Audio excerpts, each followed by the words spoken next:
So, Jayden, what does RTM mean to you?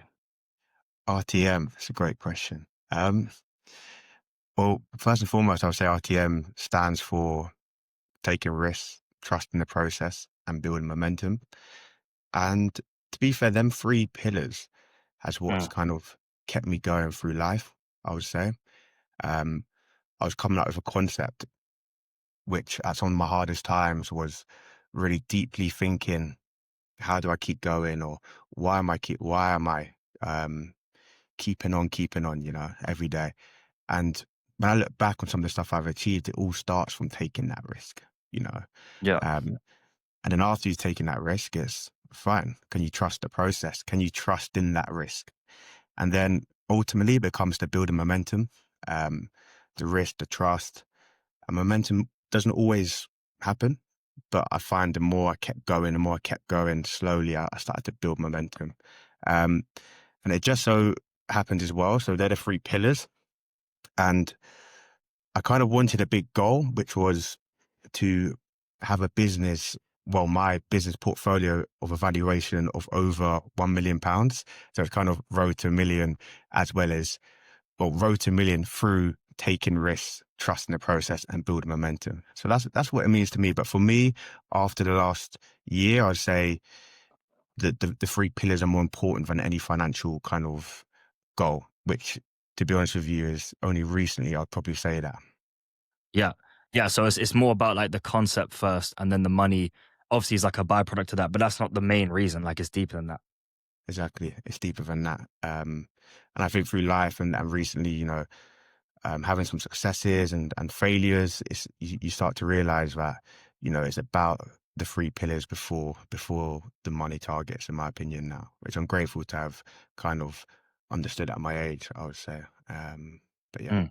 Yeah, it's like the bedrock. And for anyone listening right now, that obviously, just to obviously give almost a little introduction to Jayden here. So from growing up, we both grew up in Wimbledon actually, and yeah, you know, very inspired from the other side of the pond now, seeing your own entrepreneurial journey. Um, as I think just in the UK, that's not the biggest thing. You know what I'm saying? Like I think in America, there's definitely like this kind of I don't know, like there's more encouragement towards it, but to be doing it in the UK, kind of trailblazing on that front, like I got a lot of respect. Um, but to go back, right? So this, on some key things that at least I could point on your journey, please fill me in, along the way. But some of the biggest things would be starting 7-Eleven events, right? Which is like, at 14, like kind of like almost like running almost like a party, you know what I'm saying? Like, and then going to Sugar events, which is like kind of like the 18 plus version of that. Now yeah. to summer sessions, which is kind of like a festival, upgraded to almost like a bigger festival kind of vibe. And then even like having your own bar now called Simple Place and going into real estate, kind of stuff on that front. Like, would there be any other big things that I'm kind of missing there, like on the entrepreneurial front that you're kind of going into? I would say no. That's You pretty much covered it all. I'd always say it probably started from sport, football in my case. That was my early journey, and to be honest, it was before any sort of um, business endeavors. It was all about football for me. My only kind of focus of life was to Mm, become a professional footballer. That's what I wanted, and I gave everything to the game. And it did that goal didn't happen, didn't come into fruition. But I think what I I'll say what I took from the game is also what helps me with my entrepreneurial journey and my kind of my business to this day. So yeah, yeah. that's the only thing I was saying. Yeah, I mean, yeah, I was definitely planning to get back to the sport and stuff because that's even how I first knew you. I remember playing against you, I believe, in I was in home field, you in Donhead, right? I think in Yeah, rugby. They had like yeah, a yeah, yeah, nationals back in the day.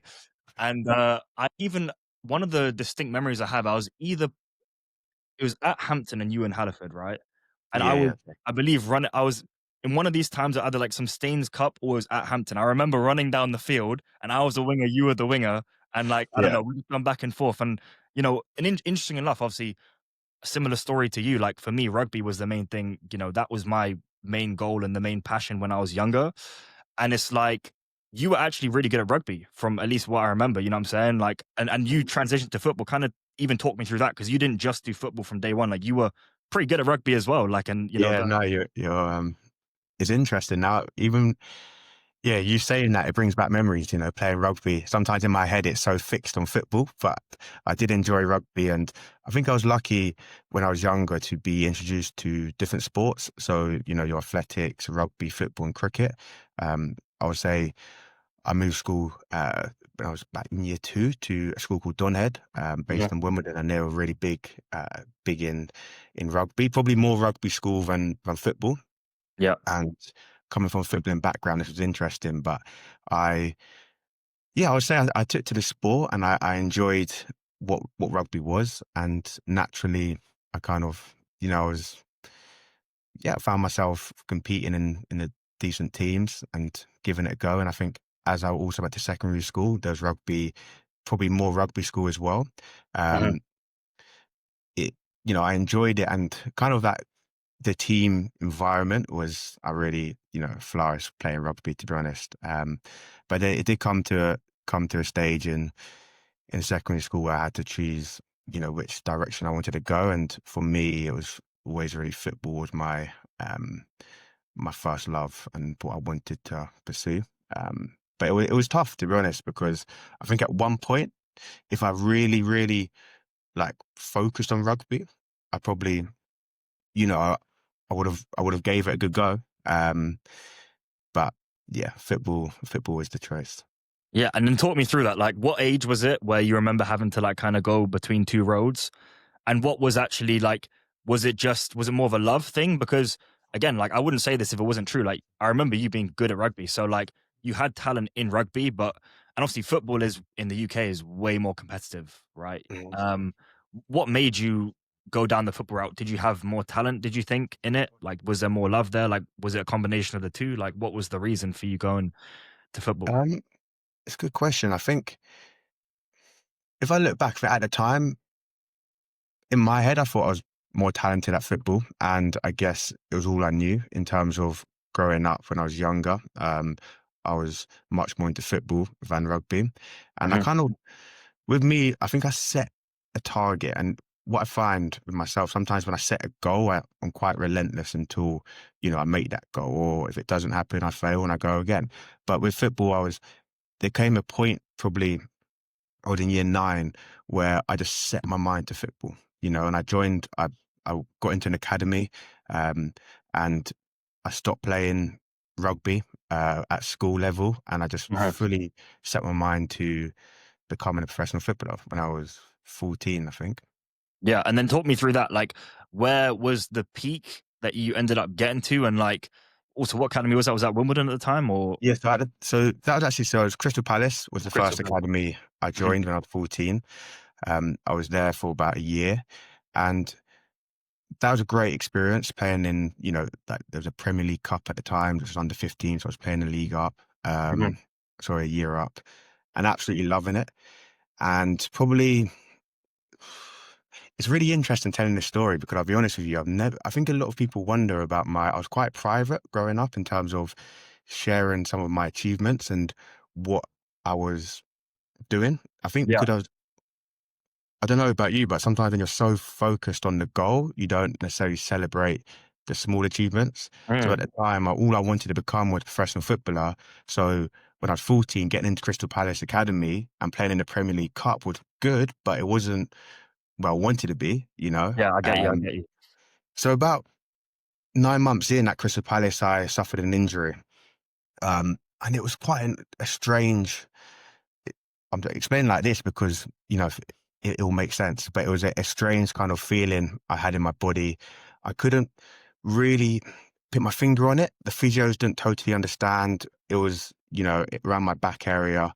Mm. Um, and it was, yeah, the only way to describe it was stopping me from playing. I was trying to play through the pain, but then I'd have to rest. I'd have to see my physio. And I was out for, in the end, it was about 6 weeks. Tried to go again.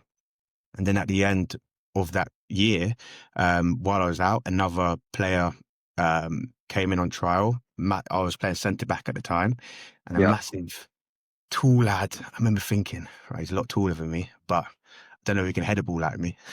um, but it turned out he could. And yeah, the Crystal Palace, they preferred him over me and released me after a year of being at the club, and didn't, yeah, didn't see me kind of going any further at the club, really.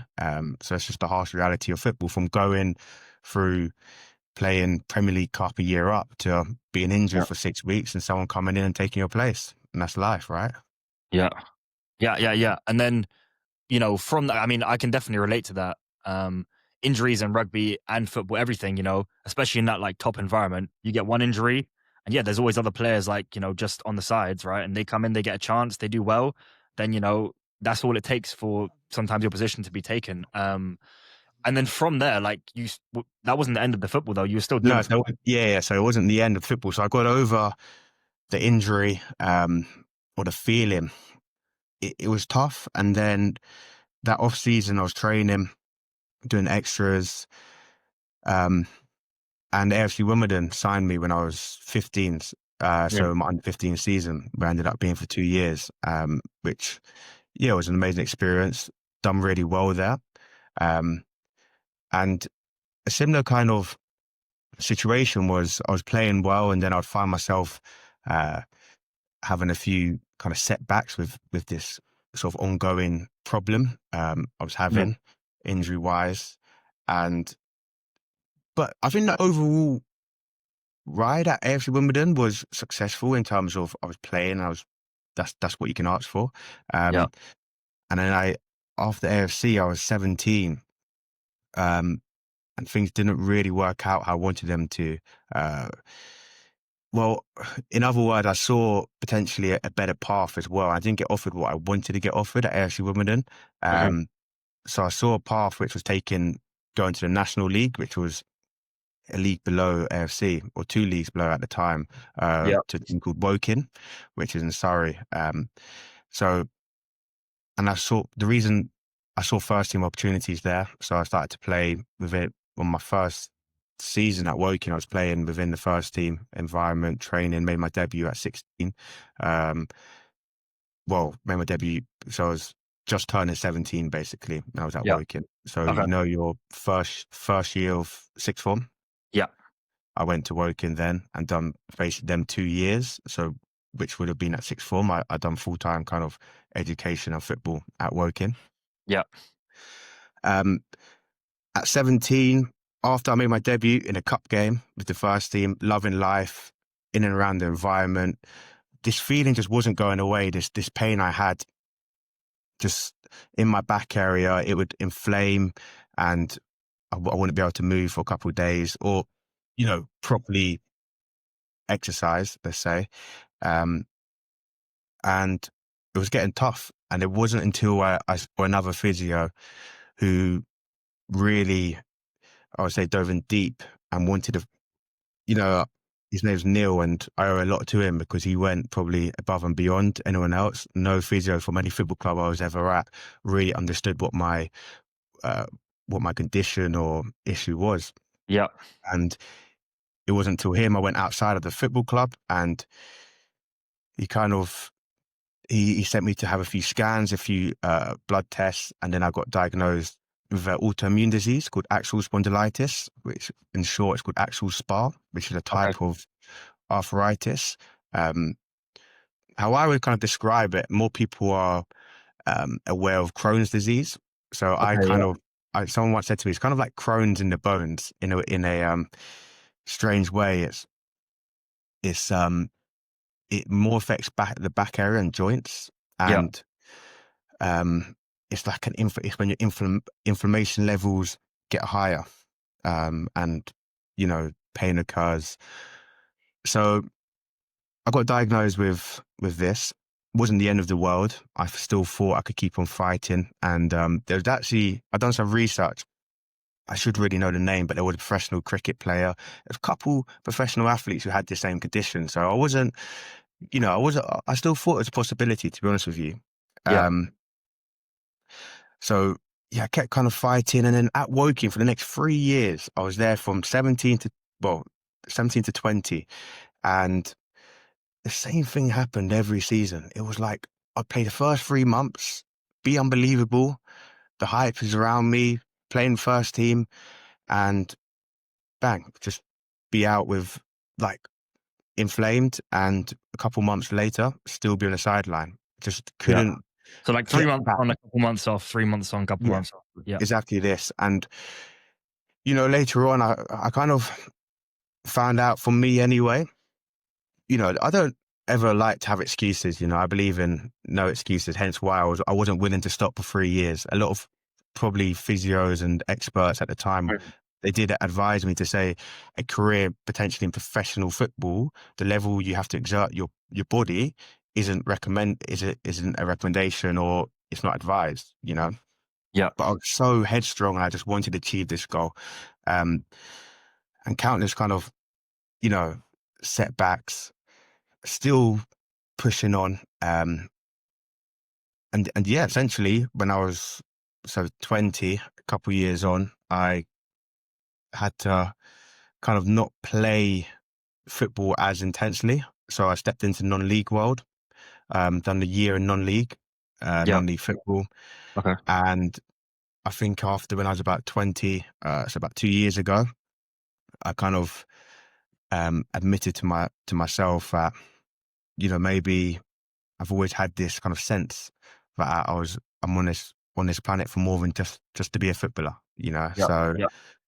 I kind of thought, you know what, maybe this isn't meant to be, but we only just getting started. And it was tough because I'm telling you this and like it was easy, but the truth is, it was all I wanted, all I knew. Yeah. As well, I was involved in some business as well, which we'll talk about. But it was my sole goal, and I thought it was my everything, to be honest with you. And not achieving that does hurt, and it did hurt. But I think at the end of the day, you just got to take your blessings and just keep on going. Yeah, I think that's a powerful story. I think the frame which would be most useful, because I think for people that like yourself, that very driven, obviously goal orientated, like relentlessly working towards a goal, the question which seems you answered at 20, basically, after kind of almost swimming upstream against this autoimmune injury or condition, is like, at what point do you pivot? Right? At what point it's like, you're climbing up a mountain, but as you're kind of saying, like, you maybe felt like there was more for you. It's like maybe almost you're at the top of the mountain and you see a bigger mountain. It's like, at what point do you say, okay, well, I might need to climb down and, like, go up the next mountain. You know what I'm saying? Like, and Yeah, that's yeah, like a really tough question, because, you know, everyone here is like, never give up, never stop, you know what I mean? And like, that's great, but there's obviously some times in life where actually going down the wrong path is actually, you're going further away from where you're meant to be. You know what I'm saying? So yeah. like, yeah, like, kind of talk me through, yeah, like, in the time when you actually pivoted, was it a complete cutoff? Were you like, okay, you went from doing tons of football to zero football, or did you kind of wean Yeah, off? no, it wasn't a complete cut off. No, I appreciate that, Gordon. Honestly, I couldn't agree more. It's a really interesting and something which I've kind of studied and read, books on, and um, some of some of the most successful people in business that I've seen and essentially studied. They have something common, which is like knowing when to quit, or like Mm, knowing when to say enough's to pivot. enough. Yeah, to pivot. Exactly, Oh, yeah, exactly. yeah. So I guess for me, I was really thinking about this actually myself, and I think my kind of answer is, you know, I think to know when to pivot, you have to earn the right. Mm, So, for instance, I think how I what's helped me is, I kind of, in the football sense, I knew I tried everything, you know, and in terms of my mind, seeing a sports psychologist, um, doing extras, having my own personal trainer, you yeah. know, getting up, early. I say early before school when I was going to school. Like, I think I also want to add that with the football journey, it was even getting diagnosed with this autoimmune disease. I was still just relentless in trying to achieve this and doing things that other people weren't doing. Other people weren't training how I was training. Hence why I do think that how I got you know, relatively far was from all the extras I was doing and from all the hard work I put in. But in the end, I think when I was 20, the decision became slightly easier when I was satisfied with what I kind of gave to the game and how much I wanted it and tried. But, it didn't pay off within football. But personally, I would say that my future successes in business and in life, Mm. a, a very, um, what's the word? So a lot, I would give a lot to football. I Yeah, would it say, shaped you. It kinda yeah, helped character you know building what I and mean? becoming yeah. Exactly. The discipline, the sacrifice, the graft, the rejections, dealing with rejections. What I learned through football, I think only helped me, um, later on in business and in life. Yeah, I think a couple of things that I was thinking of when you were talking about that was one, a book that I read not too well, maybe almost a year ago now is Shoe Dog by Yeah, Phil Knight. And I definitely. think that was a similar story where he, I believe, was doing cross country at Oregon, and that was like the place to be. But he wasn't good enough to be like, an Olympic athlete. Different to you. It's like he didn't have like an injury, I don't think. But like point being, that mindset, to be the best in cross country, it was only his body, that was limiting him. He had the mindset, right? Mhm. Um, then transfer that mindset into creating Nike, right? How far did he take that? You know what I mean? And he obviously had that competitive mindset, and that's what apparently separated him from all these other people. And the other kind of, from what it sounds like, I can't remember who exactly it was from, but I think something about pivoting is, you kind of saying like you went hard and like you kind of exhausted all options in the football direction, and it's like okay, you gave it everything you had. You know what I mean? And like one way of also like thinking about maybe pivoting that would be helpful is like okay, how do you know when it's a good time to pivot? You're doing something harder and bigger, right? And it's Mhm. like, is business, compared to sport? I mean, sport, there's like a limited, time that you can do it, 20s, 30s, but business is kind of forever. So if you're doing something that's more uncertain, and it's, for a longer period of time, I feel like that'll be a way to be like, okay, well, you pivoted to something that wasn't easy. You didn't like cop out, like you went actually did something harder, right? And that's maybe a way of thinking about not, oh my, I gave up, this kind of thing, which obviously isn't true. You know what I mean? Yeah, no, for sure. Definitely agree with everything you said in terms of, yeah, knowing when to pivot. And I do think that in business is you need to it's a continuous learning journey. And the Mm, more you're involved, I think you get a better understanding of when to pivot. Maybe in business now, well, it shouldn't or doesn't take me as long to pivot now than maybe it did with football. But I had mm. to go through what I had to go through, playing the game I loved, which, now I'm doing business full time. I do think it's just such a big point, which you mentioned, when to pivot, which I think a lot of people, myself included, I think I haven't progressed in some ways as fast at times, especially when I was younger, because I didn't pivot quick enough. Yeah. Yeah, I think, one thing that I'm just thinking, I mean, obviously, business compared to football, and same with media and rugby. Like rugby and football is like a very clear, laid out path, right? Like you have like certain levels of academies, professional, like teams. Like it's very like the structure's there, the hierarchy's there, like, and you can, it's pretty clear to see where you're at. You know what I'm saying? But like with business, like especially if you're founding the company, right?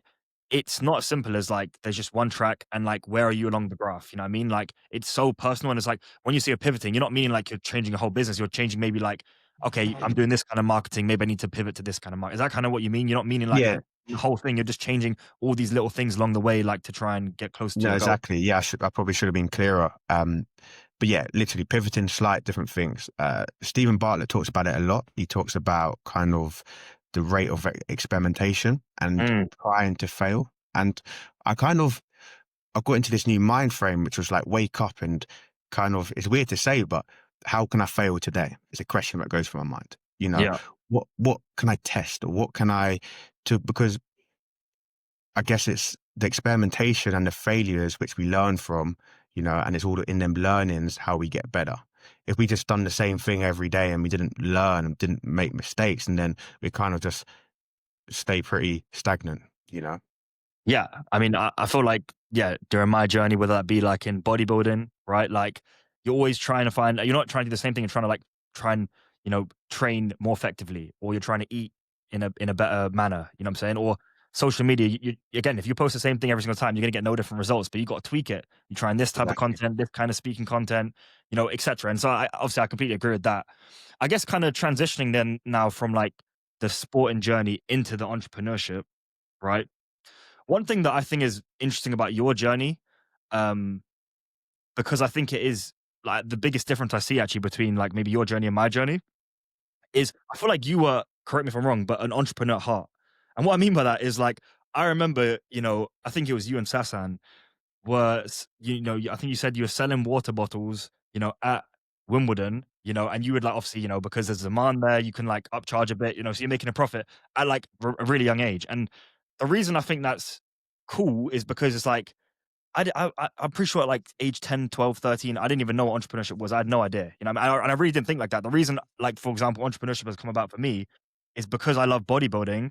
And so like, but it's not like, football where you just get a contract and you get paid, right? You need to kind of like most people that do well in bodybuilding, they have their own kind of businesses. So that kind of motivated me to like figure Yeah. out, wait, how can I do this in the, because it's hard to sometimes work like a full-time job and do bodybuilding, right? So Yeah. Yeah. my love for entrepreneurship came out of like almost this other passion, but you were already doing it, like, just, I don't know, at a young age, kind of maybe not even thinking too much about it, right? Yeah, no, it's true. It's interesting. Like, you literally wasn't thinking about it much at all at the time. You probably didn't know what we was doing. All we knew was, I remember calling Sasan, coming up with the idea. So Sasan and it was Wimbledon tennis was on, so a higher demand, of people. If you're Mm. from Wimbledon, it gets really busy and good weather. And we thought, right, why don't we buy, water bottles or waters for £2.50 for 12, sell each water for £1, get an ice bucket, stand at the bottom of the hill and, start saying £1 waters, singing and all sorts, but that was a great kind of learning experience to say, like, and also if you know me, I know you, also you knew me when I was younger, naturally I would happily say like, I'm not the most kind of outgoing, um, person, but once you get to know me, maybe, it's a bit different. But Yeah, in yeah, terms of, it wasn't my norm or something that people would expect from me to go and sell water bottles and start, you know, singing around £1 water. But yeah, it yeah, was that feeling which I got from it, and from turning and just trying. And I think that sparked something in me. And I was like, we tried some other stuff. We tried car washing. At the time, a year later, we got buckets and sponges and must have knocked on about 20 doors. And no one said yes. Another 20, no one said yes. Went home that day, rethought our plans, went back to selling water. But, that was when I was, so yeah, 12 and 13. And kind of I just loved the chase of, wanting more and trying to step out your comfort zone and achieve. And yeah, I think it comes from just, that passion for life. yeah. I mean, were those some of your earliest kind of business ventures, if you were to kind of say it like that, or like, do you remember even earlier stories? I don't know, like trading cards or something, or like, I don't know, people had different things, but like, I don't know. I guess like, you know, what was it maybe, if you can remember, like, why were you that way? You know what I mean? Like, would you have, like, your parents kind of taught you to kind of think in this way? Do you think that you just always from a young age been inspired by that kind of thinking? Because again, just to reflect on me, I literally, at that age, I was only thinking about sports. I didn't care, like, I didn't think anything about like, oh yeah, like, how can I, have a business? I really didn't think about it at all. Yeah, no, it's interesting. I think, um, yeah, I would say I knew what I wanted. Now I would see certain things and certain stories, which I was really inspired by. For instance, I was really inspired by Richard Branson. I Mm. read his book when I was quite young. I think Well, I how to read lose that my when I was, virginity, that one. yeah, yeah, yeah. Great book. So, stories like that. And I felt similar. I think not known at the time, but having, a few like learning difficulties. He talks about dyslexia a lot Mhm. in his book. And I mean, yes, at that time I don't know. I have that. A couple of years later I find that I do, but in that time, but I think you can relate to certain people. And I was like, we get, I guess, a lot of the world is telling us to be to go and do one thing, to go to school, get good grades, but I just didn't see myself always just being like that. You know, I just thought there was more for me. And definitely, I would say my family and my parents, who I'm extremely grateful for, you know, I was around kind of entrepreneurship. My dad, from a young age as well, he got into kind of, you know, business, and I think, yeah, and you're always learning, right? Someone who I'm around the most when I was growing up, Yeah. my dad, you know, you pick up on things. And I always say, like, the one thing which is great about that is that he was, my dad was there to kind of to guide me in a way and to show me, you know, what he was doing. That's the biggest thing he gave me, was being there for me, whether that was going to my games, to football, or it was kind of seeing him trying to provide for me. But he always, you know, I could see, you know, so that spirit, I think, does come from my parents, as well as reading books and just the love for life, you know. Yeah, 100%. I mean, yeah, obviously our parents have a massive role. Was there anything in particular, like, do you remember your dad selling, I don't know, a product, or like, his own ventures that like in particular stood out to you? Like, or is it just in general? You know what I mean? There's not maybe one thing that comes to mind.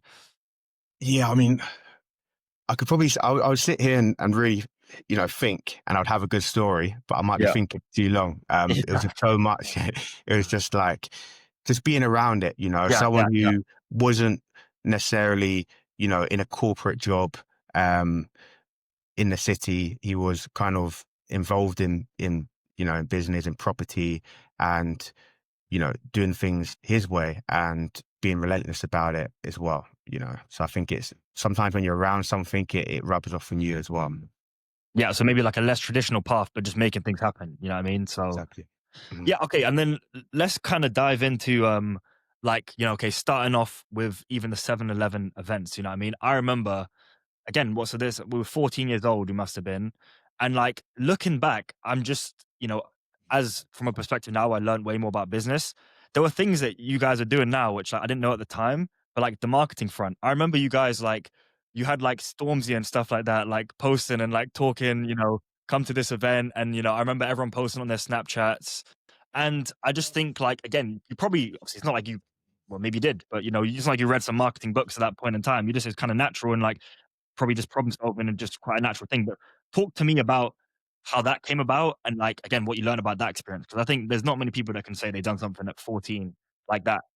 Yeah, no, I appreciate that. I think, do you know what? The more I look back on that journey when I was 14, a lot of it becomes from being a fearless kid. I think that's something I've learned. I'm trying to like I want to say relearn it, but I was having a deep thought to myself the other day and writing in my journal and thinking, then decisions I made when I was 14 and acting on impulse and just being fearless, if you could bottle that kind of that energy up and Mm, keep that for later in life, I'm sure that that energy is what is a big part of what it takes to be successful. yeah. So I think yeah, for those who don't know, started business 7-Eleven parties were called, simply because our nights started at 7 p.m. and finished at 11 p.m. It started off with four of us in the business. Actually, a couple friends. It's interesting. So myself and Luca and two other boys who we grew up with, and we all we was talking about starting a clothing brand together, because we was quite into kind of trends and fashion and music. Mm, Um, the clothing brand idea kind of didn't didn't really didn't really work out. We didn't really try with it because I came up with the idea of having events and parties. We was 14, and I remember there being kind of not many parties going on, and we were just turning that age where people started to go out. And I just thought to myself, I said, I think so yeah, I was actually in a car journey actually back from a football match with mm, my dad. So this is back a story which I was talking about earlier, and I was talking to my dad about kind of like going out, like what we're doing on Saturday night. And we was talking about probably when he was younger and stuff like that. And I said, I wonder if I could come up with a concept where we could bring hundreds of teenagers my year together and just rent a sound system, listen to good music, have a good time. I thought, then I went home, slept on it. And the more I thought about it, I was like, this could really work. So I phoned a couple of the boys, Luca included, who was Yeah. the person who, who ended up being my business partner and, a very good friend. Um, Phoned the boys, told them the idea, and they were like, yeah, you think this will work, think this will work. Go on a couple, so right, 7-Eleven, here we go, sort of thing. A couple of weeks later, I see a bit of less interest and probably a couple of the boys not really believing in the idea. And then Yeah. slowly, but surely, 1 week later, one of the boys called me and said, yeah, I don't think this is going to work, and then, and that, again, same kind of phone call with the next boy. And then it was kind of Luca. And I remember calling Luca. I said, Luca, like, trust me, I think this is going to work. Yeah. And Luca, he was on the phone. He said, yeah, Jay, like, I believe in it. I'm just going to speak to a few of his kind of, because we went to separate secondary schools, same, primary schools, separate secondary schools. He spoke to a couple of his friends. He called me back. He said, Jay, we're doing this. Let's do it. I said, yeah, I'm all in. So we met the week after, I think probably on a Saturday, really planned this event. We started to think about it, how we're going to market it. Uh, Looked up like local places where we can hold a party. The Wimbledon Park hall came up, which is Yeah. a great place, which is like a village hall, which was our first ever event. And I think it would have been about a couple months. So we ended up booking the hall for December the 17th, I think, in 2016, I believe, which was our first ever event. So we had about a couple months to market this event. And we was like, where do we start from here? Yeah. So I printed out about 100 handheld tickets. I went to so this is like so it was actually in school. What was I doing? I think it was lunch break. I was on my laptop and I used the school printer and just printed out 100 of these kind of card pieces of paper. The little red ones, I remember them, Yeah, like yeah, the, little red, yeah. and blue. Um, cut them up, and I came and gave Luca kind of half these tickets to sell, and I had half the tickets to sell. And the more I think about it, the more it was such a small business, but so many things we'd done, like the business principles still stay the same to today when you're Yeah. growing a business. So it Mm. was like the marketing aspect, how can we get these tickets in as many hands as possible, right? Who can we kind of introduce to the business, or who can do us a favor, or who we around who have, who are friends with multiple people, or maybe have a different friendship group. Fine, let's give this person 10 tickets and offer them maybe a free ticket if they sell 10 tickets. Yeah. So Yeah. these things we was doing, and I will say Luca took much more of um kind of the people's kind of main ticket kind of seller, if that makes sense. Everyone kind of, was going to Luca. Luca would be standing outside Wimbledon Station from 3:30 till 5 after school, along with some other people. Our friends were great as well, helping us out, selling these tickets in different kind of schools. And yeah, I'll say I took more on the role of the kind of dealing with the venues and the other kind of stuff. And yes, and naturally I did have to, I sold tickets to my friends and stuff. But we had our first event. We sold about 120 handheld tickets, and Mhm. we had about 120 people turn up and have a great night. My brother was DJing. We rented a sound system and we rented the hall. And yeah, it was definitely memory. Something I'm most proud of, and I know Luca was too, was we look back then, some of the memories we created for people, our friends and people our age, were like our lifelong memories. And that's a Yeah. massive thing for me. And it was a massive thing for Luca as well, to be a part of kind of, yeah, people's lives is what we wanted. We wanted to have a positive impact and to just some good times. So yeah, the party grew kind of year on year, and slowly we had another party in a village hall.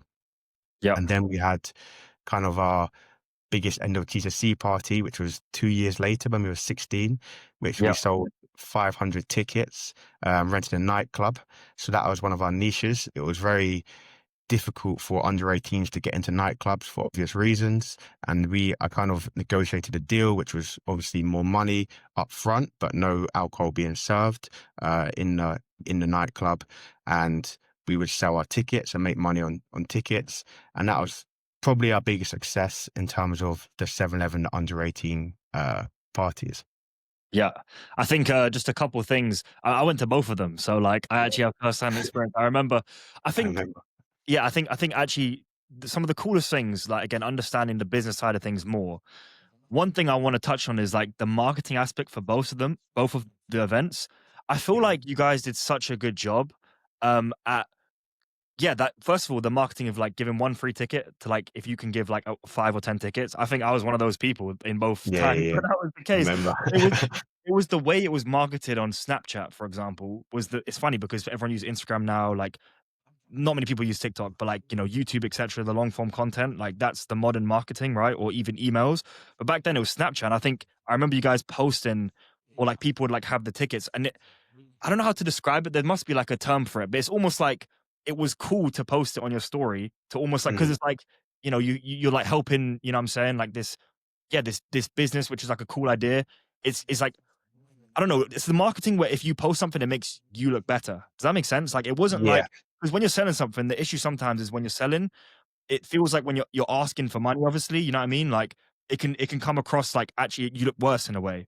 But I yeah, feel yeah, like yeah. it was done in a way, and I think like again, people who are listening, they might not understand that, but that's actually so powerful because if you're able to like find maybe people in each groups which are like, and they think it's cool and they post it, then like everyone like, who sees them maybe like or looks up to them in some way, there's like Mhm. a trickle down effect, you know what I'm saying? And that's how like again, 500 tickets at 16 sounds pretty crazy, but like when you think of it like these little marketing techniques, with like one ticket, if you can free ticket, if you give 5 to 10, like you can add up, to 500 pretty quick. And yeah, I Yeah, don't no, know. That's like, I think that's pretty cool, right?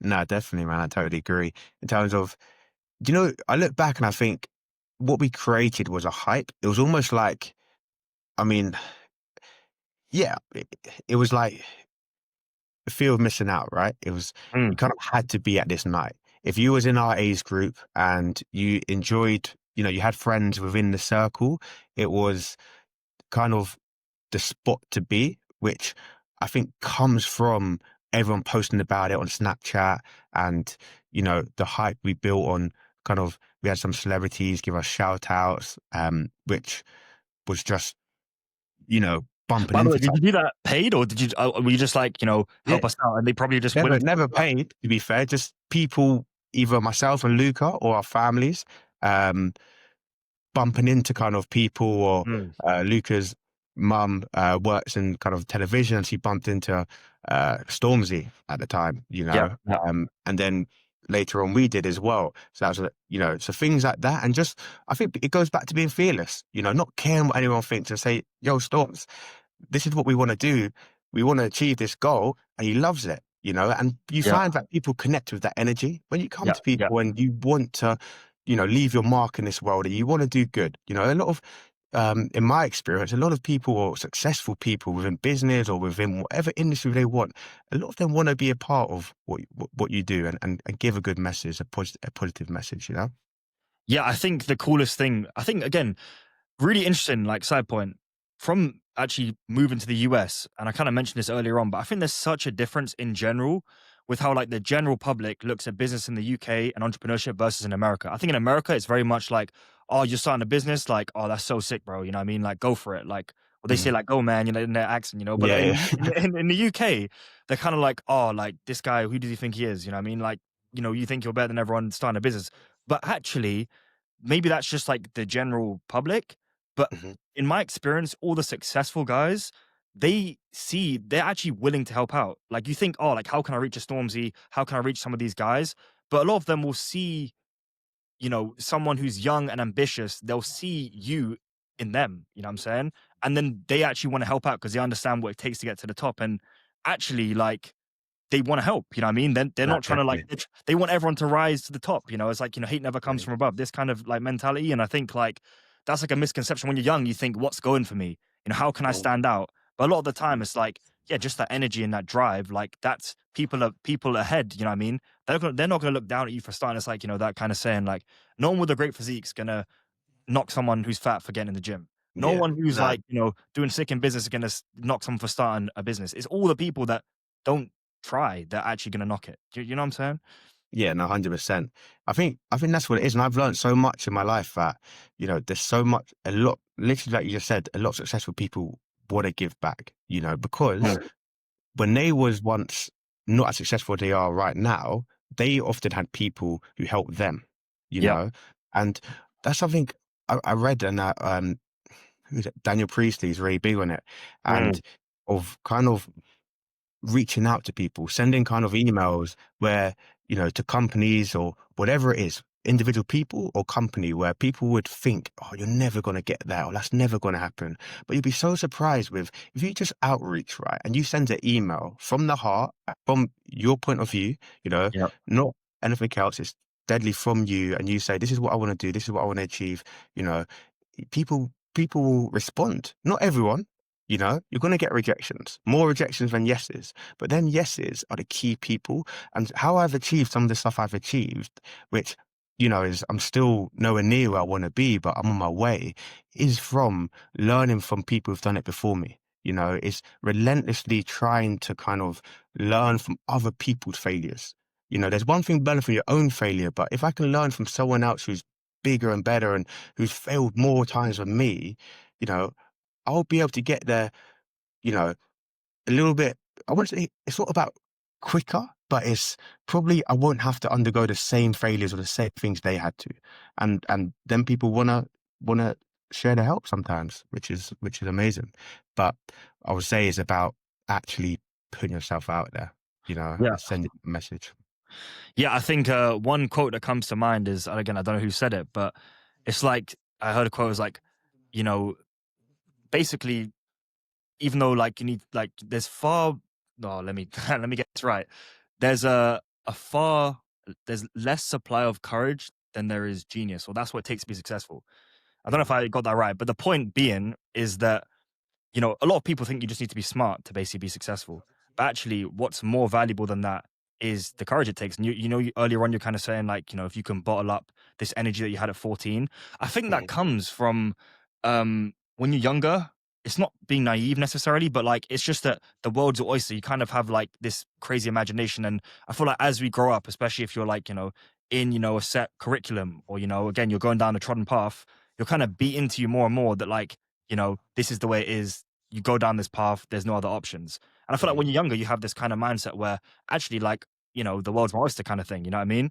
And mm, it's like, from what I'm hearing from you, it's that a lot of times, and I found this in, online fitness coaching, like when I was just getting started, like, even the fear to overcome or even post on social media, like to actually just put yourself out there, it's like no one even tries. You know what I mean? So, like, if you actually tried in the first place, yeah, there's going to be a lot of setbacks, but like, that is actually where all the gold is because most people they can't even get over that first hurdle because as that quote like courage is in far less supply than genius. You know what I'm saying?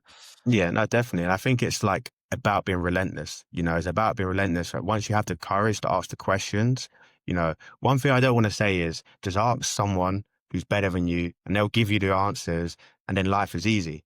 But if it Yeah. was like that, everyone would do it. And it simply isn't. You Mm. know, honestly, the relentless nature of what it takes is all in my opinion, you might have the answers, but it's in that work.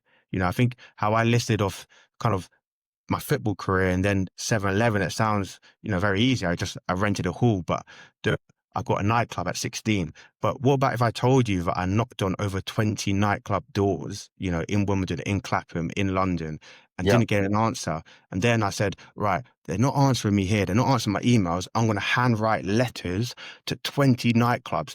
And above that, I'm going to find out the nightclub owner's name so I can personalize this message. How do I find his Mm. name? Let me deep dive, blah, blah, blah. Work, work, work.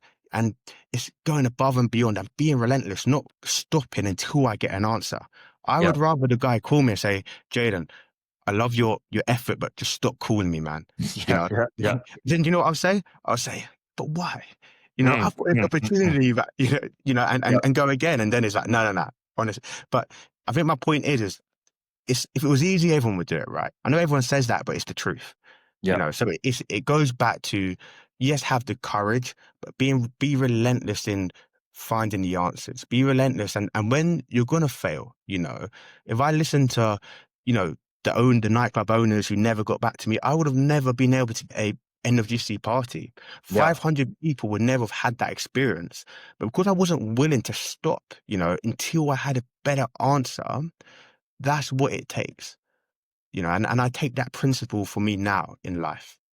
Yeah. I think I'm just getting like the essence of what you're saying is just the entrepreneurial mindset. It's like, again, it's that all reality is basically negotiable from the perspective of an entrepreneur, right? They're not, Hmm. again, if you apply for a job and you get a no, there's just a no, you know what I'm saying? But no, like the entrepreneur thinks, okay, I got a no from email. I got a no from knocking on the door.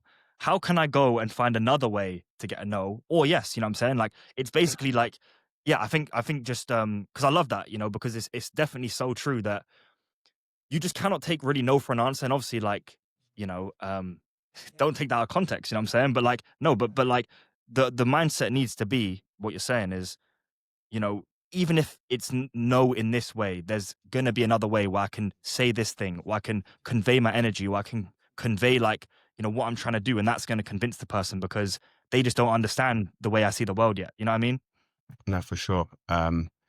Yeah, I mean, yeah, 100% within the business kind of, area of life. And when you're dealing with kind of business owners, um, I think, I think that's key, and then there's one thing of not taking no for an answer in business and in deals and, negotiating contracts, negotiating clubs.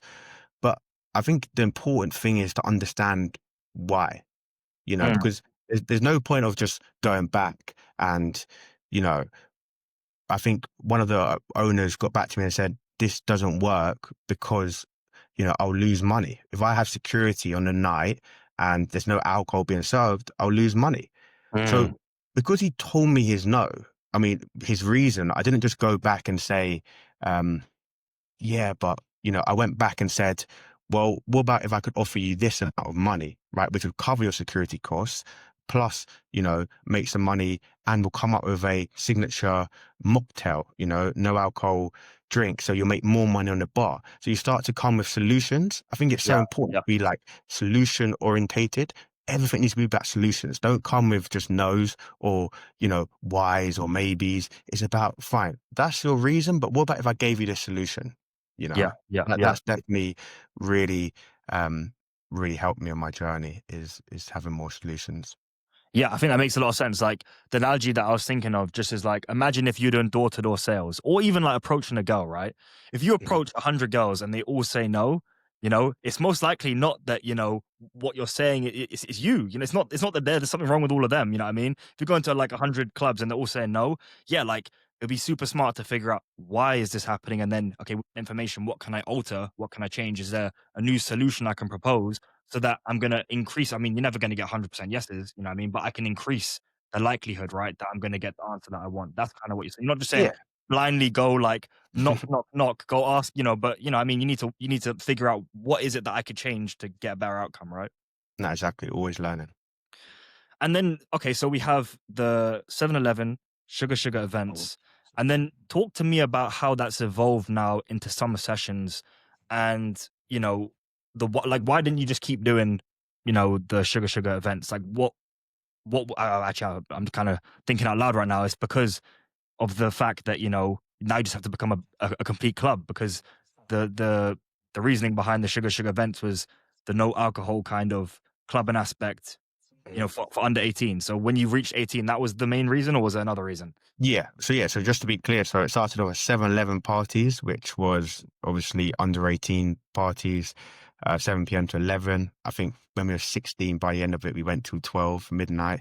Um, and then we actually got my cousin and Luca's brother involved, Piero, to run kind of, they're 2 years below us, and they ran their Mm. own nights under the 7-Eleven umbrella, the 7-Eleven brand, which were successful in their own right. And I think we hit 18.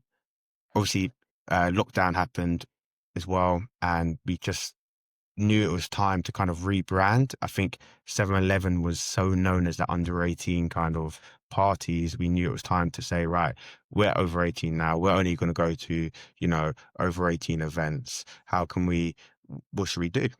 Mm. And then I made a partnership with this nightclub in Clapham, met a great guy called Carlos, and he agreed to kind of give me his nightclub on certain nights and start throwing over 80 parties, which, it was different. It was also people going off to university. So it was probably a challenge, it was a challenging time in terms of we had so much hype about 7-Eleven. Now we need to try and bring this to sugar. Mm. And then I found that there's more kind of deals to be done in the over 18 scene because of a lot of our people were off to university. It was with collabing with different DJs and then becoming more of the middleman, becoming the person you go to who can get you into the nightclub, right? And I have the relationships, myself and Luca have the relationships with certain owners and them owners only trusted myself, to kind of brand the night. So it'd be under kind of our brand and them DJs would agree. And then, we'd go from there and have some pretty cool nights across London. Yeah. I mean, on one thing there, so, like, what is your perspective on uni, and did you go to university? I don't believe you did, if I'm No, correct. I So didn't. what's your kind of perspective, again, on taking a route in the UK, which I feel like is, again, you need to go to uni, kind of this mindset, what's your perspective on the other side of that? And again, taking the more entrepreneurial route, what was the why behind that, and what's your experience looking back on how, again, like, maybe you went down a different path to pretty much everyone else in the Mhm. UK. Yeah. So, yeah, it's a good question. I mean, so I didn't go to university. I never really wanted to go. It wasn't in my plans. I did get to a stage when I was thinking about it, but for me, I was still pursuing football at that point. Mhm. So it just didn't make sense for the first year. When I was at Woking, I had like a year kind of contract. Um, and for me, I just thought I'd better off kind of, whether it's in football or after football, when I knew I was no longer going to become a professional footballer, I could have took the gap. The gap year would have been my football year, and then I could have maybe gone to university, but I decided against that because I Yep. felt like the best route for me was to stay in London, um, to to fail, to learn, to make mistakes in business, and to kind of understand what I want to do, and to understand that there's going to be different experiences. But I felt like for me, what I want to end up achieving in my life, I felt like not going to uni was in my best interest. And I have some friends, like majority of my friends went to uni. Some of them had great experiences, some of them didn't have as great of experiences. And I don't think, there's no right or wrong. In my opinion, you know, um, I would say I'm fully, it's a difficult one, right? Because people say the experience of university is everything, right? Yep. Is go to university, make new friends, get independence, all that stuff, which I do agree with. So I wouldn't sit here and say I wouldn't go to university, or I wouldn't sit and say I would advise you not to go to university, because if that's what you need, maybe it is for you.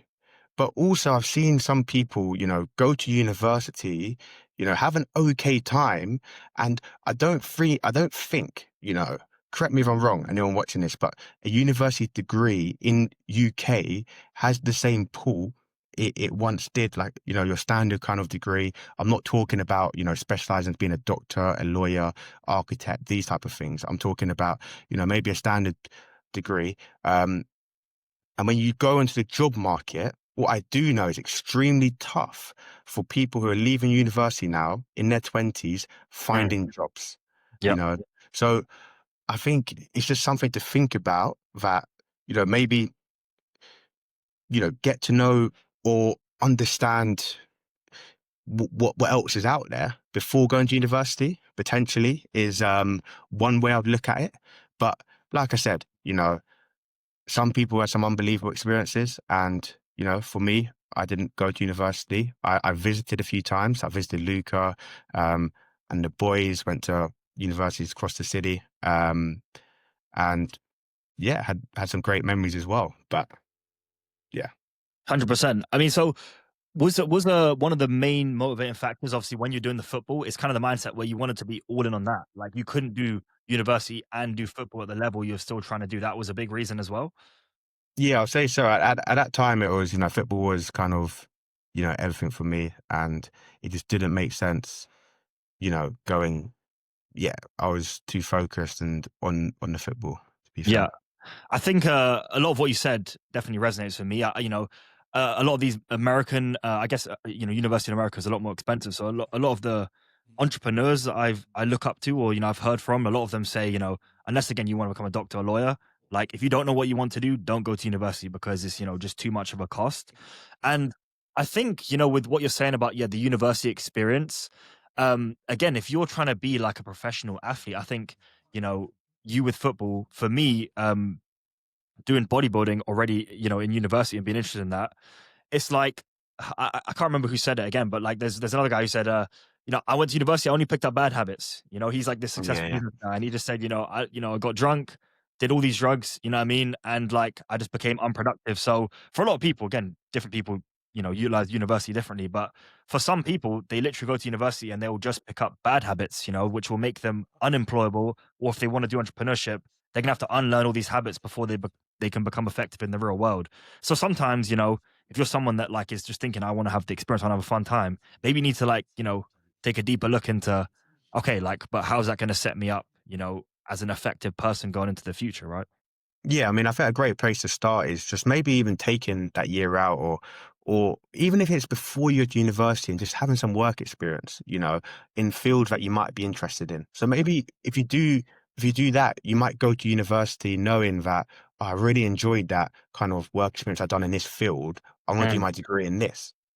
I just think that is a good option to have. And also, there's a lot of people who maybe haven't grown up in cities and stuff like that, and in when I say cities, as in London, yeah, and didn't experience certain things, which maybe I do think that is important. That I think university gives that. It gives the opportunity to live in a different city across the world, or yeah. anywhere in the world. For you, you went to America, but certain people in UK, you can go up north, you can go anywhere, and it's lively, and some people just haven't had the opportunity to make friends and to meet as many people. So I think it's just different ways to look at it. Yeah, that's what I would say. Yeah, I think one culture shock, or not even a culture shock, but one thing that I guess you don't realize, because again, you and I growing up in Wimbledon, it is such a Mhm. unique place and it is the city. But for example, my girlfriend, in a place right now is in like the suburbs in Boston, right? This is like Yeah, yeah. fields, like, like I don't know, you know what I mean? It's like you kind of sometimes, because you only grow up around people, that are thinking like you are in the same environment, etc. You realize there's people like London is like the craziest. I mean, to most of the world, everyone knows where London is, right? And it's like they live in maybe like a small town, you know what I mean? Like with like a couple thousand people in their village or whatever, and like them going there is so crazy. But when you grow up in it, it's just you kind of become numb to it, you know what I mean? Yeah, literally. I think it's so easy to forget that, like you said, and Yeah. it's really interesting. It's like, yeah, it's just it's genuinely it's fascinating. People just have different experiences, and it's as simple as that. And it's the real world. We get so caught up in our own little world, our own little bubble. Wimbledon is all we know at Yeah. times. Yeah. Then, I don't need to say, yeah, you understand, but it's yeah, it's interesting. So, do you think as of now, we can go on to the next business with Simmel Place? Um, you know, is staying, in the South London area, like, do you just see that indefinitely? And I'll be curious to know why, because obviously you've traveled around. I'm sure you went to Leeds, you went to all these different universities, and you've seen other places. What about, you know, Wimbledon and or just South London in general, like, stands out to you so much? And like, why have you decided to not branch out? Like, is it more like, the connections and the people and like, just like loving, I don't know, where you're from, you know what I'm saying? Have you ever Yeah, considered moving away, or, where's your mindset on that? it's a good question. I mean, I think what's important.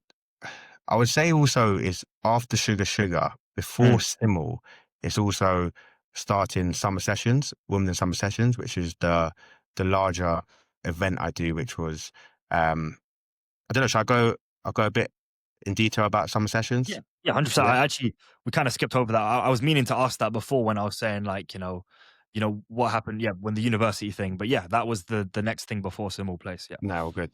So I guess so obviously having Sugar Sugar, the events brand, and then um my business partner and best friend Luca um he went to Leeds University, Mm, and I think so he must have been 19 at the time, and he got diagnosed with an illness which kind of made us, extremely, it just, yeah, shook our world really, to put it. It was the fact of, he came back from university, um, had treatment, and it kind of put a lot of things into perspective. We always had a dream of one day holding a music festival, and I remember just sitting there and thinking, um, we got to make this happen, because yeah, tomorrow's not guaranteed for yeah, anyone. I'm not just saying that because of Luca's situation. It just made me realize that tomorrow's not even guaranteed for me. That's the reality of life. So I was like, let's make this happen. Women in Summer Sessions. So we made a kind of a small um, music kind of festival, I guess, outdoor event. We had an outdoor stage, gazebos up, a bar, entertainment for the kid, for families and children. Um, the whole point was to be a family friendly event. So you can come, teenagers, adults, grandparents, and kids. It was just an event all in one to celebrate summer, and also, raise money for charities, some amazing charities that um, kind of treated Luca, and, were just amazing throughout, his whole kind of diagnosis and journey. Um, so yeah, so that was our first year of holding Women Summer Sessions. yeah, And now I've held 4 events now. So 30th of August, just gone, was our 4th time holding this event, which was special, another special day. And we keep growing this event year on year. And this was actually the second year of holding the event without Luca. Uh, Luca passed away last year in March, um, which is tough. It's tough. Like, forget the business, just losing, a best friend and someone who's, for me, it got to a point with more like family, I would say. I just looked at him like another brother. yeah, And obviously we was in business together. So yeah, and I kind of look at it now as a great opportunity for me to, carry on his legacy and what we started, from when we was 2 14-year-old kids to myself now, carrying it on and just, pushing for our goals and what we always thought and knew was achievable. Um, which is why I'm kind of still holding this event and still in the event scene, and also going on to Simul Place, which is a bar I now own and kind of workspace in the daytime. So yeah. yeah. I mean, obviously, I appreciate you sharing that, for, obviously, Luca, you know what I mean? Like, Mm. great guy, um, and, is obviously, yeah, not don't wanna, necessarily don't need to go into that, if you're not comfortable, but, like, yeah, just for a freak, you know, kind of occurrence to happen to someone so young, just, like, absolute tragedy, and, yeah, even worse, that being your best friend and business partner, and, like, who is such a key, obviously super smart guy, like, great guy, but, like, part of what you're doing is, like, yeah, it's like, yeah, I mean, it's obviously personal, but even in the business stuff, it's like you lose 2 things in one, and it's like, I can't even imagine, you know what I'm saying? Like, trying to figure out keeping going during grieving, you know what I'm saying? Like, Mm. trying to, I mean, obviously, I love what you're doing, big reason, I wanted to do this podcast is because of how powerful obviously you know, your stuff I was inspired already, but like it's deeper now, right? And Mm, like continuing on his legacy, um, given to good charities along the way. You know what I mean?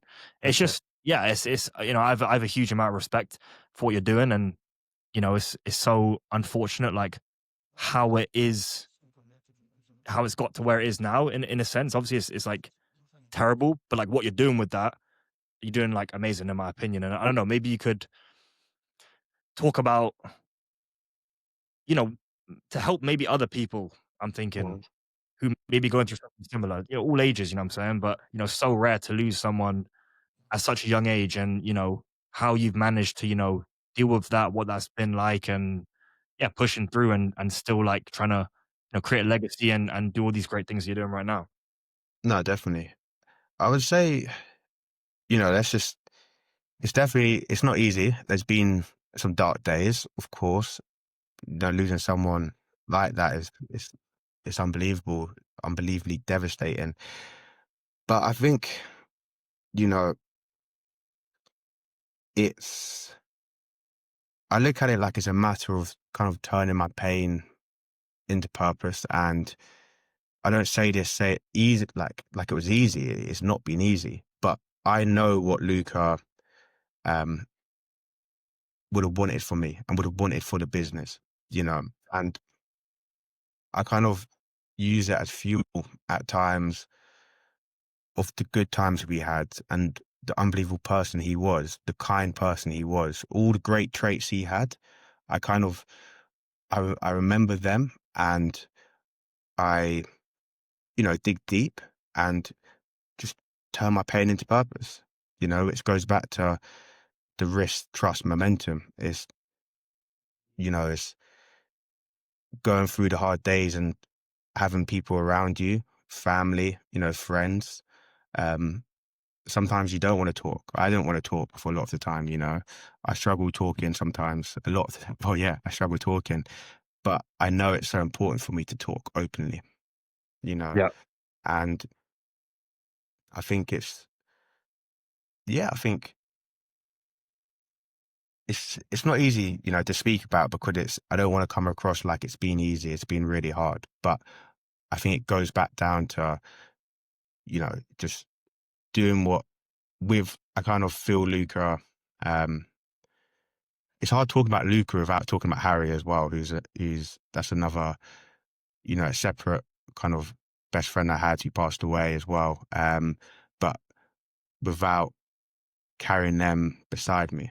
And I believe I'll achieve everything as long as I'm on this planet, I'll achieve everything they knew I was capable of doing. Everything that I said to them, used to talk about to the boys, the stuff we're going to achieve together, the amazing memories. I feel like I will get there because they know I will. And I have their support, and that's the most important thing. And I take their spirits on and I feel them pushing me when I'm going through, hard times. And sometimes I sit in them hard times, but I try and just take day by day and keep going, keep pushing, you know. And I think my advice for anyone who's like maybe lost a best friend to understand, or, anyone close to them, what's helped me is it is hard. It's going to be hard. And at times it only gets harder. Yeah. But, taking day by day is everything. And understanding that it's okay not to be okay. Okay to be sad and to feel all your emotions, but it's how can I keep on going for them and with them, you know? So I don't know if that helps, but that's what I would say.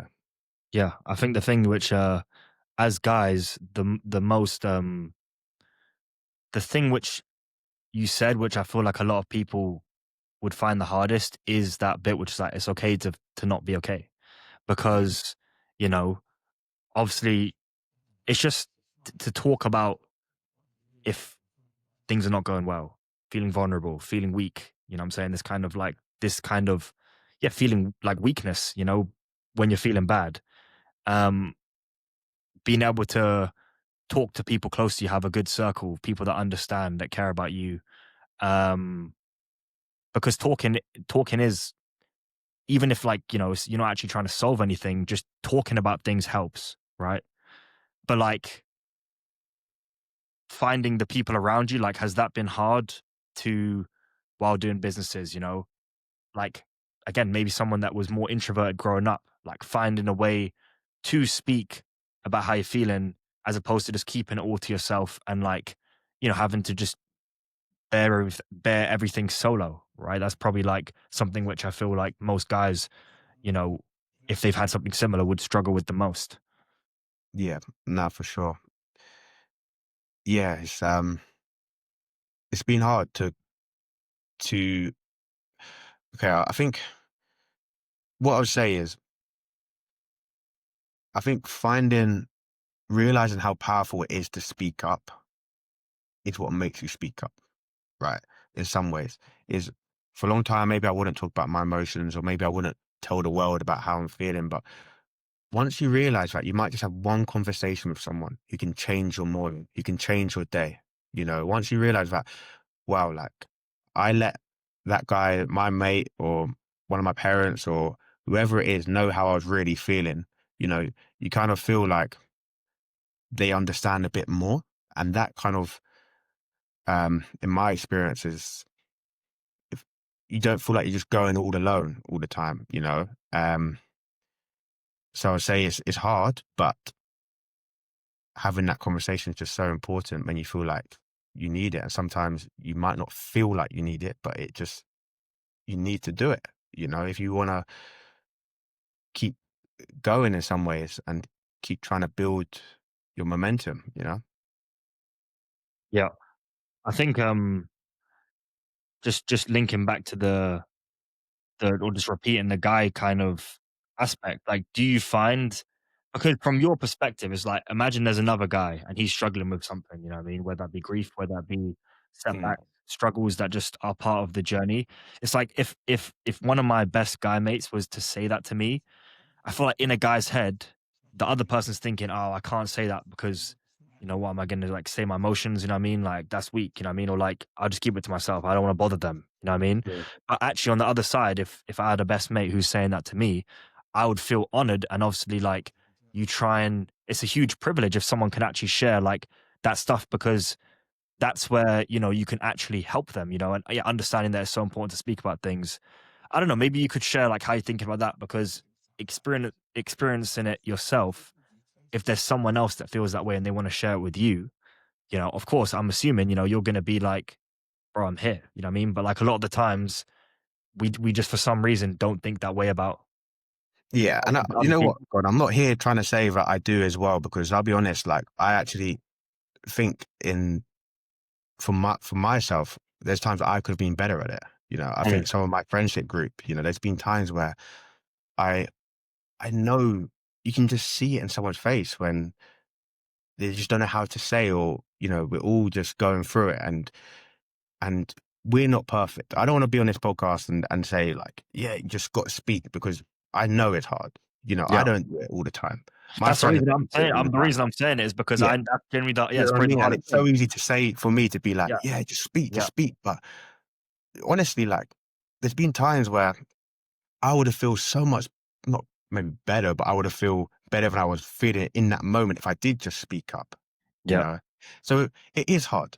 There is no kind of, I can't give an easy solution to this question because I'm still trying to figure it Figure out out. Yep, yep, myself. And I think all I can say is that when I do speak about it with someone, I do feel better, you yep, know? So maybe I think um, everyone should maybe set a goal, or maybe ask one hard question to your mate. After if you're watching this now and you're hearing this, maybe it's like it's time to ask, like, gone. There's always that one. How you doing? Or something's happened. Like you might say good, but it's how are you actually doing? Do you know what yeah, I mean? It's going deeper. I think sometimes as boys and growing up, we take that good sometimes and just say we've asked the question. yeah, So maybe it's digging deeper, is massive. But I would say it's a continuous journey, and I'm not there, you know, and I'm trying to get better at it. And I hope kind of sharing it's part of the reason why I want to share my story and RTM and everything I stand for. I want to be, you know, I want to be kind of on here saying to try at least, to try and have Yeah. them conversations. And not always going to have it, but if we can, one's better than none. I think what I resonate with the most about what you're saying is when you're saying turn pain into purpose. Because again, if we talk to all your friends, everyone has, these difficult things that maybe no one else even knows about, right? And it's like, but the question is, is there something productive you can do with that pain, right? And so, like, pain into purpose. What I love about that is actually this guy called Dan Martell, and he's this, this business guy, and he says like with purpose, he said, someone asked him, "How do you find your purpose?" And he says it's usually beside the worst thing in your life that's ever happened to you. And I feel like with what you're doing, you know, honoring, Luca and Harry, you know what I'm saying? Just like turning that pain into purpose, using that, again, like with the business, and then even given to charities that are like directly linked to, the issues and the unfortunate, case, diseases, with for example, Luca is like that's a way, like I just think that's the most powerful thing. And also like even from, because most people they don't know why they're doing anything. You know what I mean? Mhm. They're just kind of aimlessly drifting about, and for you to have like such a clear but like meaningful one, I feel like that's just so powerful. You know No, what I mean? definitely. Yeah, I appreciate that, man. And it's a lot of, do you know what? I've I've been in this kind of stage for the last couple of weeks after the event I just done. Quite an interesting. I want to. It has been a little bit difficult, because I had a big event and I had lots of work and I had a bit of time kind of to reflect, and I felt like I had to kind of realign my goals again. And I was posting content and I wasn't sure if I was doing it the right way. And then I went away with a really good friend of mine, Chris, and I was just speaking about my purpose. And I was thinking, pain into purpose, purpose. And I remember like football, always thinking I was more than just a footballer. Then I Mm. realized that I've always wanted to kind of tell my story and inspire other people, which is why I have a goal, to impact 1 million lives now in my, through my RTM principles. So now I have that goal. That's how I'm turning my pain into purpose. I want to positively impact people and inspire people and show that you can get through it, you know? And Yeah. don't get me wrong, like there's people who've gone through much more than me. I understand that, and also, um, yeah, I'd say there's people, yeah, there's people who've gone through much more than me. Um, but I'm just trying to, share my story with the world and just keep going. Yeah, and like even though, for example, we haven't seen each other in person for a few years now, I haven't been back in the UK in a while. Like the reason I, for example, keep up with that is through the power of social media, right? And so maybe you could share your journey in that because again, it hasn't been smooth sailing, right? It's not like you just started posting and it was, A to B all, good. Tell me about the journey between again, I find like in my own journey posting on social media my fitness content to start off with, which, just thinking like Luca was a big role in that. I started lifting in my home gym and he would Hmm. come over every single day, and like that was, that stuff, him like for example, like one thing I just wanna almost honor him, because he met like had through his connections with, this guy called Nathaniel Messiah, this guy who worked out at my gym, and we all did a session together.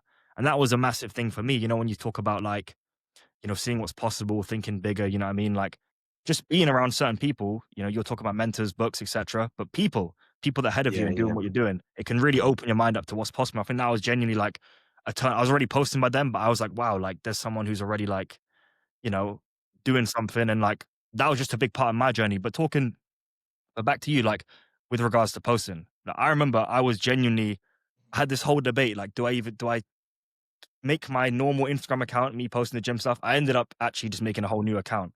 But like Yeah, I yeah. didn't see it, no one else was doing it at the time. And now there's all these personal brands and like it's the big thing, right? You got the Daniel Priestley's talking about online business, digital marketing, and like he's so right. It wasn't as big back then. And like talk to me about like what it took for you to start posting and how that journey's been because, in the UK, I feel like it's harder than in America. That's the truth, you know?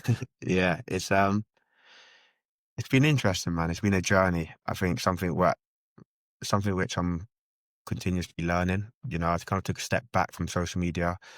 Um, it's it's hard because you don't know if you're sharing too much or if it's the right concept. You know, Mm, um, the actual content you're recording, you know, how to do it, what to say. But for me, it was just always from an authentic, my main thing for doing social media was as long as it's me and as long as I'm telling my truth, I just didn't want to be another person on social media kind of pretending to be or living a life I'm not living. So a lot of my stuff is real, is mm. organic. And I think I'm going through a phase now of, trying to understand where I want to take everything, where I want to take my social media, my personal brand. And I think realigning with some of my goals and wanting to, you know, take my RTM kind of to another level is you'll start to see more content, aligning with that. And it's a matter of being consistent as well, right? So it's just posting, reviewing, going again. But I would say I found the toughest bit I found is probably trying to get stuck in with my business and also feeling like I have to, feeling a bit overwhelmed with how do I document this or having to document it. And it's maybe going forward, I'm just gonna document more of the exact points, the current journey, which is what it's always been about. But Yeah. it's try to think like how can I actually, what does that look like? For the property stuff I'm doing now, like how do I show people what I'm doing? And sometimes I'm so engaged in meetings and signing contracts, I'm like, I forget to get my camera out. So and because I'm not originally, and it's not like I'm not trying to be just on social media. My main kind of goals are within business, but I want to document it on social media. So I think when you Mm. ask me the challenges, I think the what I'm trying to do now and which going forward will be just to document it, but actually documenting it, if that makes sense. Yeah, it sounds like there's obviously a big difference between like social media being your primary avenue and then building a business around that versus like having businesses outside of social media and wanting to document it. And like obviously for your goal, if you want to reach, a million people, that's probably not going to happen in person, right? Like social media and the internet is the way that's going to happen. So it sounds like, you're doing your business and then like using social media as like an amplifier to like get your message out to more people is, kind of the goal. But yeah, like, if it's not your business isn't directly linked to social media and you want to just document it, then, especially if you're in the weeds in your business, pretty easily, you're not posting, you forget to post, and then, one day turns into two, two to three, and then you're just like, man, I just saying momentum is so important. You got to get the momentum back. So No, exactly. So yeah, that's it, to be fair. And yeah, and also the personal brand, kind of mixed opinions. Some people think it's really important, some people don't. I mean, for me, what I want to achieve, I think it makes sense for me to have a personal brand, and also there's one point of talking about through my goal of reaching 1 million lives, but also through my business endeavors. I feel like, having someone real at the end of this. So when I'm talking to banks or I'm talking to investors, you mm, know, they kind of, I've found, which works really well. And not what works really well, but it just helps that the investors who are investing in me and in my business, they kind of feel like they already know me through my social media. They kind of feel like they know some of my setbacks, some of, you know, life's challenges, and it just builds trust.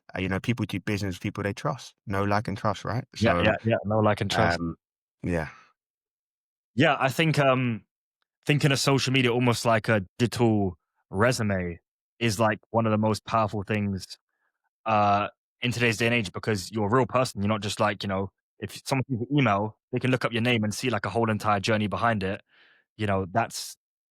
That's way more. And people gonna, especially long form. That's why I've actually switched to long form podcast, for example, long form content, because if someone can consume that content, they really do know you, and that know, like, and trust is so important for business and conversion, for example.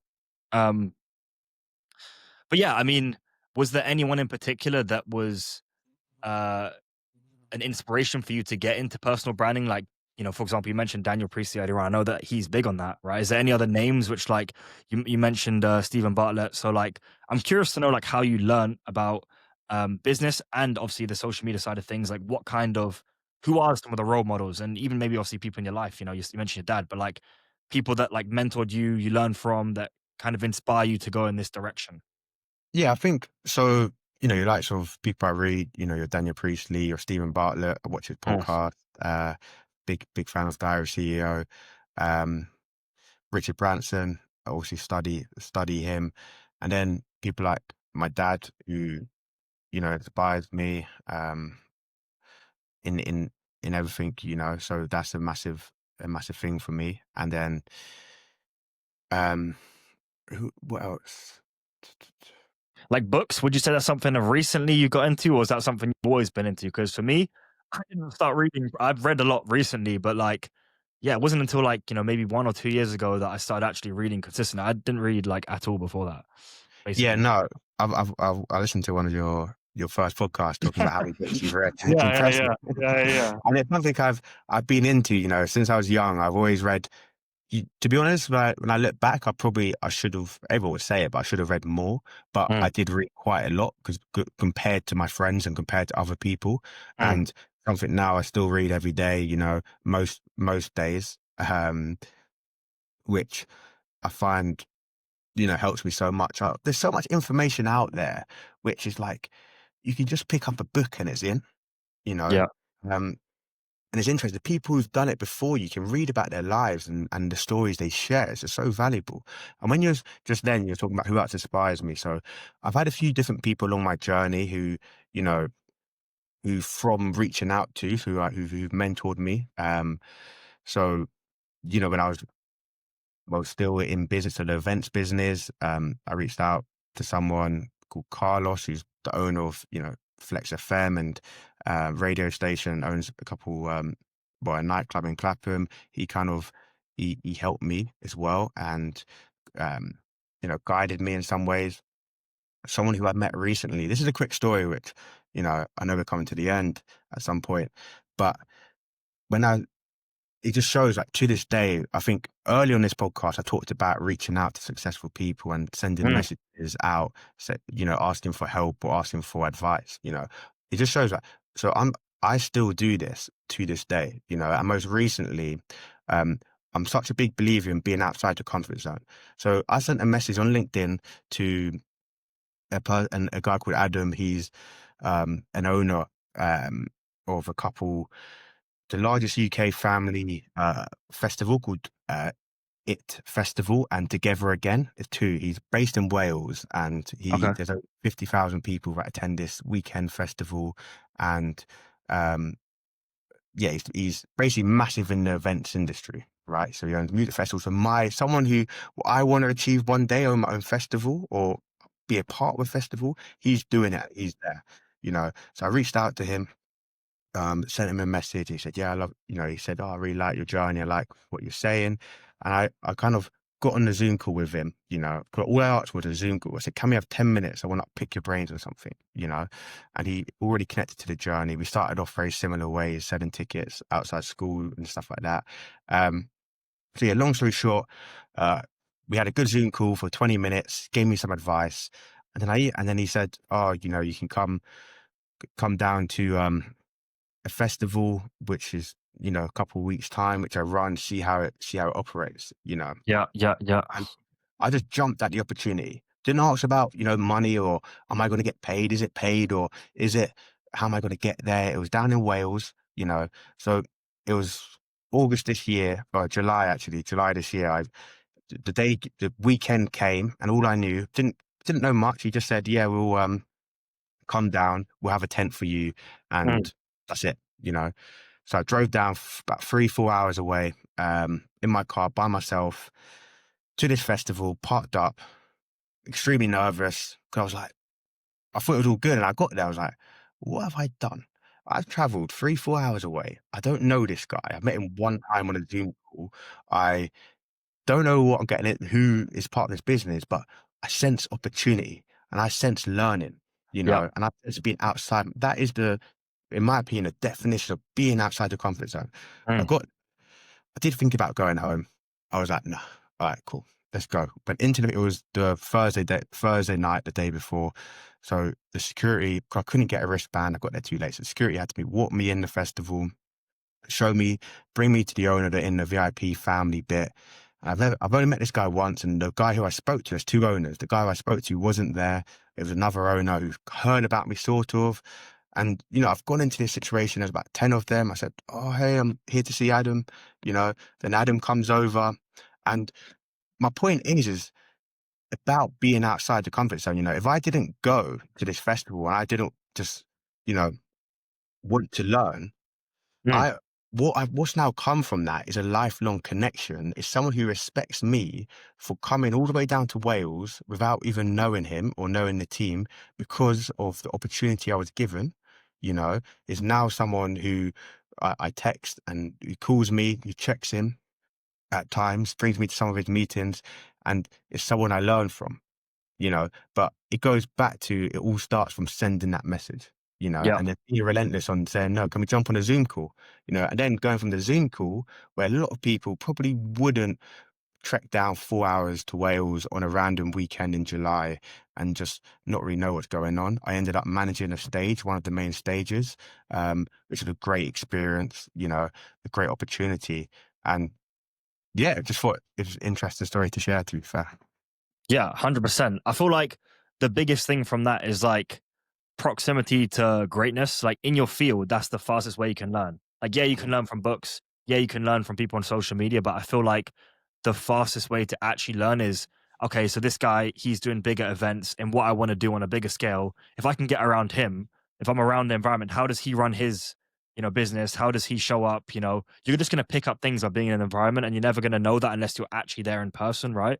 So like I agree. There's definitely scenarios for me, moving across the world because there's more opportunity. Moving from California to Texas because I know there's more opportunity. It's like, yeah, no one's gonna make you do that. No one's gonna come and do that for you, but you got to take the risk and back yourself. And yeah, there's like uncertainty, but like on the other side of uncertainty, there's opportunity, and there's great things that can come from that.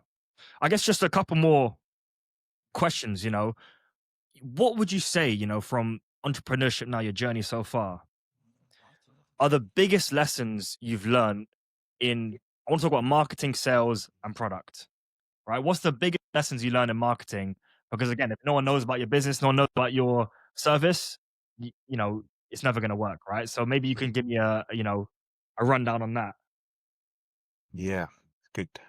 Very good question. In terms of business lesson I've learned about marketing a lot of the time is being out there.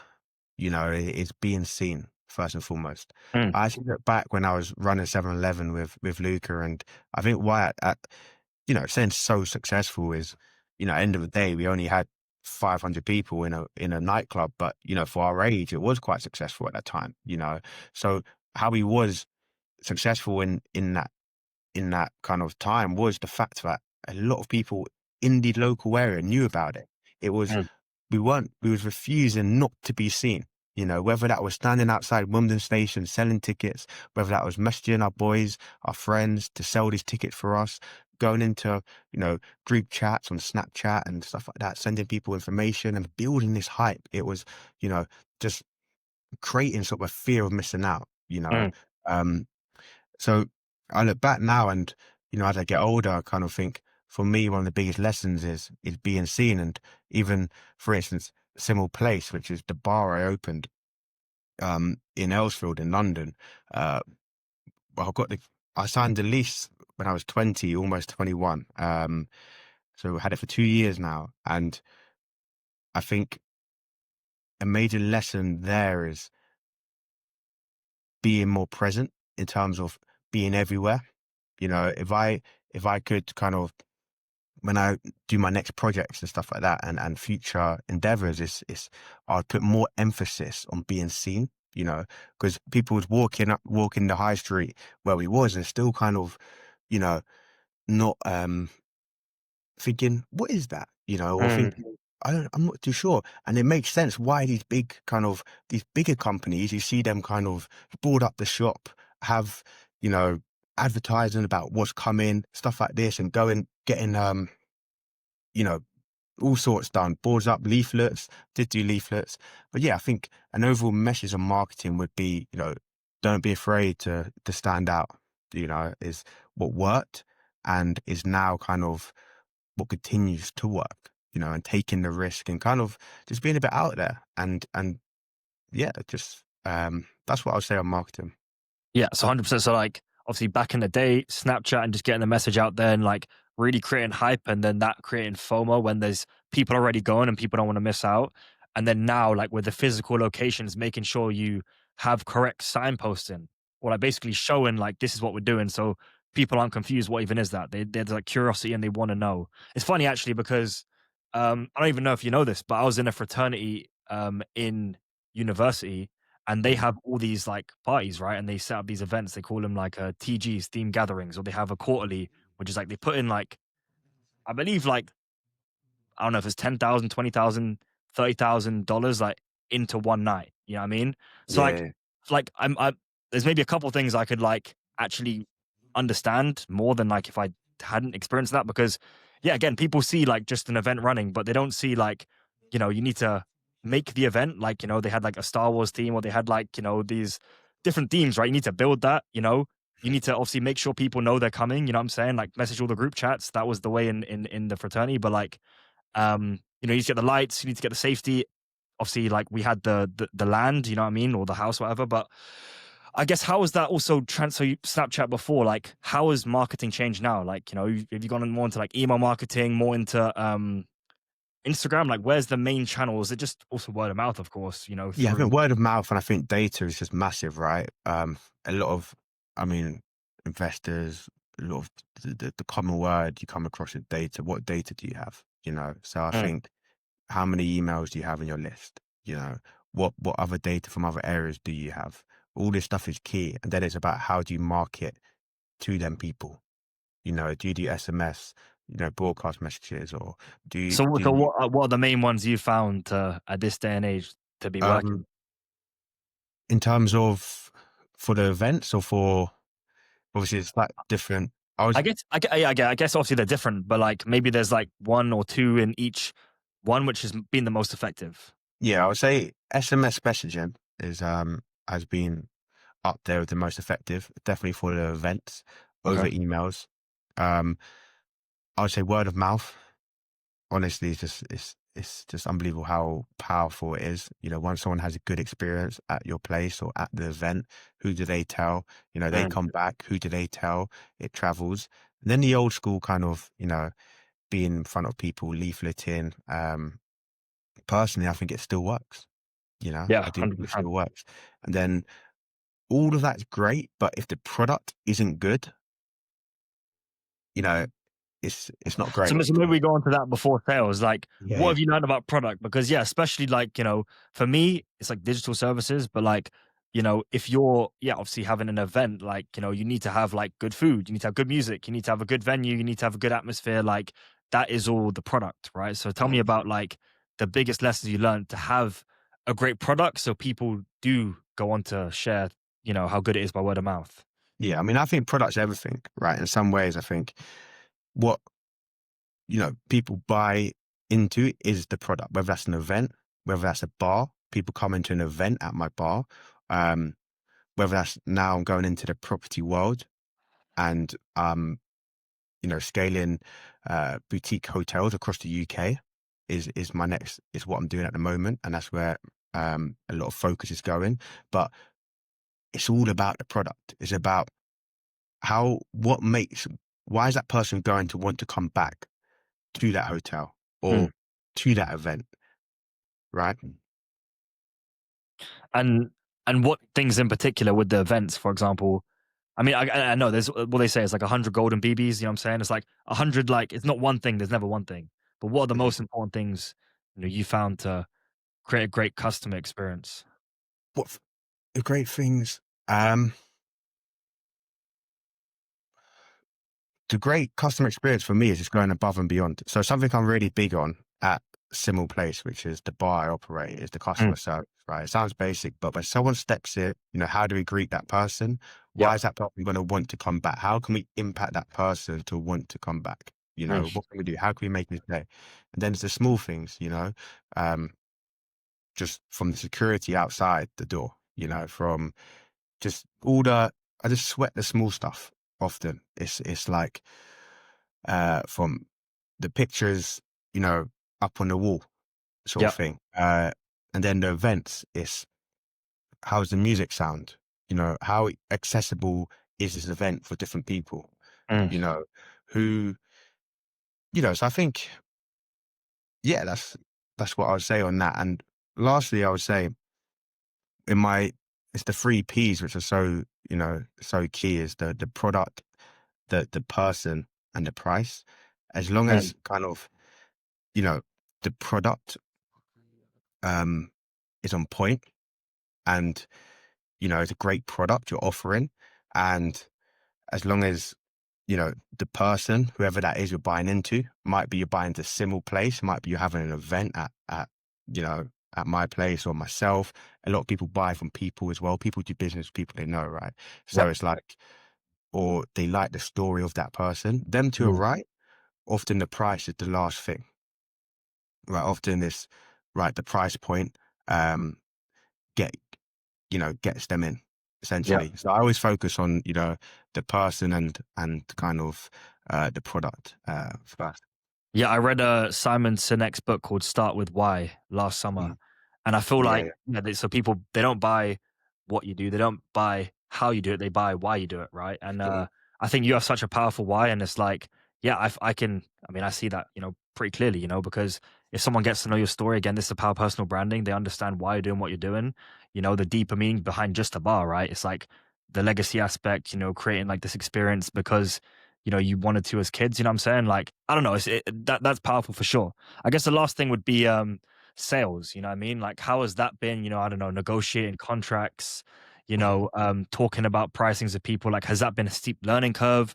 Been able to, for example, drop the price and be quiet, you know what I mean? Or like just I don't know, just being able to obviously have the confidence and, ask the questions needed.